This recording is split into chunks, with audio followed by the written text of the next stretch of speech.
Alright, is ESO PVP dead? Uh, TLDR, no, it's not dead, but at the rate it's going, it will die. And I know, before all you Zos glazers get angry, hold on, stop glazing the billion-dollar company for a second and just listen, right? I have played PvP, and I've played this game on and off since the game came out. I'm 22, I've been playing the game since I was like 14 years old, on and off. And the game, in my opinion, has had its ups and downs, right? There's been bad updates back in the day. There's been good updates here up recently. Uh, First of all, I just want to start off with a lot of players get pushed away from the game, right? And let me explain why.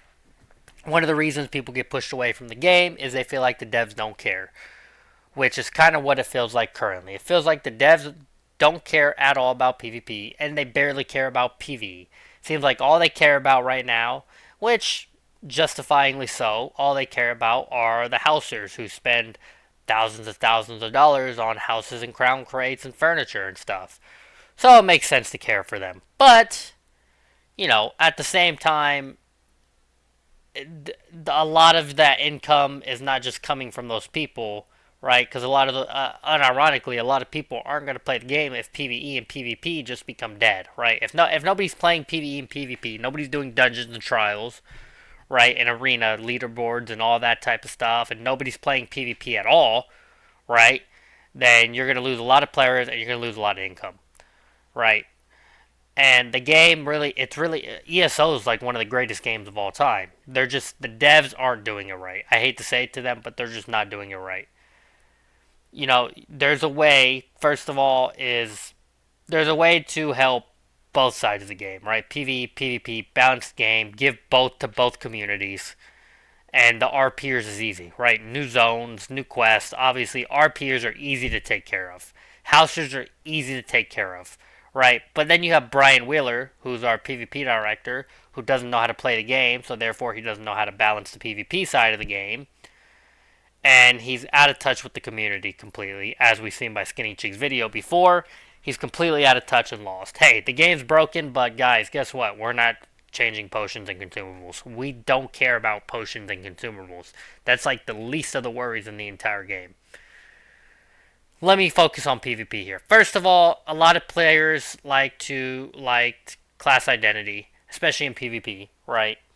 Class identity in PvP was basically completely wiped out with subclassing, and you could see noticeably the drop in players with subclassing when it came out, because a lot of people, good players, bad players, all types of people, loved class identity, and they completely wiped it out with subclassing.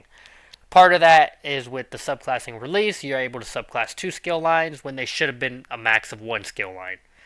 Second of all, you have Vengeance. They came out with a Vengeance test. They were like, hey, this is just a test. We're trying to fix performance. Everybody was like, all right, this is kind of boring. The population wasn't really there. Mind you, they give you like double AP in Vengeance, which we'll get to in a minute, right? The first test, it was pretty populated, right? It was a brand new thing. Everybody's like, okay, wow, new campaign. People played it for a few days, and then it kind of died out because, we're all like, this is kind of boring, right? It's like Stalemate Central, Nightblade's OP, everything else is garbage. You can't use Stam anything, everything's just Magicka, and it was boring. So, but people still played the first test. So it's like, hey, maybe they figured out what the issue was. Then they announced the second Vengeance test. Everyone's like, I really don't want a second Vengeance test, but, if they're able to fix performance doing these tests, alright. Here comes the second Vengeance test. Again, comes out. There's like 9 bars for maybe the first 1 or 2 days, and the third, fourth, fifth, and day after, it just completely dies out. Then they announced a third test, and here we come to the third. I believe this is the third test. It might be the fourth test. I might have missed one. But this test came out recently, like just a couple weeks ago. Completely dead. I mean, day 1, I was expecting 9 bars. At no point ever did it ever hit 9 bars. At no point ever did I feel like there was an equivalent amount or more players in Vengeance than there has ever been in Greyhost or anything like that. So it felt completely dead. And now, obviously, when they came out with that one, they announced the upcoming one that's in December, where they're adding perks and loadouts and classes. And it's like, bro, first of all, hold on. We thought this was a test. So far, it's not looking like a test anymore. Looks like this is the future. And this update alone, and with that, pushed a lot of PvPers away as well. And I can confirm, right? Because people come into my stream all the time, people comment on my posts and my videos all the time, and they're like, yeah, after they announced this upcoming Vengeance test, I deleted and quit the game because there's no future.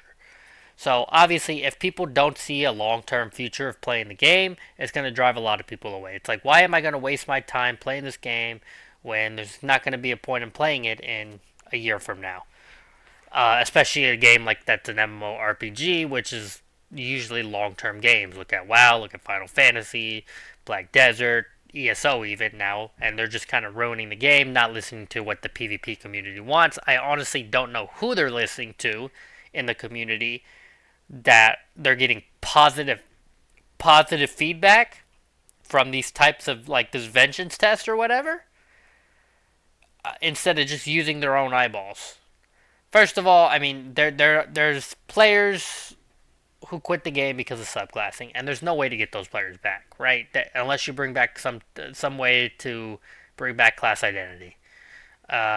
Which, by the way, the closest way to do that, now that you have subclassing out, we know you're not going to go completely revert on subclassing. You're probably not going to go into making it max one skill line either, but that would probably be the move. Second of all, the other reason PvP is kind of going downhill right now is because of the meta. And obviously, with Update 48, right before they announced it, Update 47 came out, they didn't really change anything. It's like, man, we still have the same meta since day one of subclassing. It's like, there's things that need to be nerfed, there's a lot of things that need to be buffed. Update 47 didn't really nerf or buff anything. And we're like, okay, probably Update 48. They announced Update 48, literally zero PvP changes. Literally zero balancing changes in general. Like, nothing got balanced at all. So it's kind of like, what are they doing here? Hey, we're changing animations, we're making the light attacks look different and all this stuff. But, like, bro, first of all, nobody cares about that. I mean, like, yes, do it. Do it. Yes. Go ahead and do it. But at the same time, we need some balancing here. A lot of people are going to quit the game because the game becomes stale because of the balancing in the game. Everybody's using the exact same combos. Adric Spear Assassination, Storm Calling, or Restoring Light, Animal Companion Assassination, or something along those lines. Everybody's using it. You get full crit damage building into Monomyth, the pay-to-win mythic. I wouldn't really call it full pay-to-win, but it's semi-pay-to-win because it's just such a strong mythic. And there's no like variety between anything, right? Everybody's using the same thing. If you're not using the same thing, you get rolled over. Crit damage is so easy to stack and so easy to get. You don't even need to build Order's Wrath or Gormans or some type of crit damage set to build into crit. Now you just throw on Monomyth, and it basically triples what you're getting basically almost from using Order's Wrath, and basically doubles what you're getting from Gormans. So it's kind of like, what's the point of running these sets? Because I was hitting max crit damage with that, but now I just hit max crit damage using the Mythic, and now I can throw on any other damage set, and I'll hit way harder. And at the same time, I throw on 3 Protective and Restoring Light, and anybody who's not using this one-shot meta combo has no chance of killing me because I'm basically invincible. Which, I wish I saved it, but on stream, I was fighting a guy, right? And we killed the other two because they weren't in that meta. This guy was in that meta with triple protective, and there's two of us, and obviously he's not attacking us. He's just sitting on his back bar with his restoring light, just never dying because he's in 3 protective, running around a pillar, not doing any damage. I mean, bro hit me with a 500 ink cap, and it did like 2k damage. So it's like I wasn't even blocking. I'm in storm calling. I don't have restoring light. I'm in triple infused.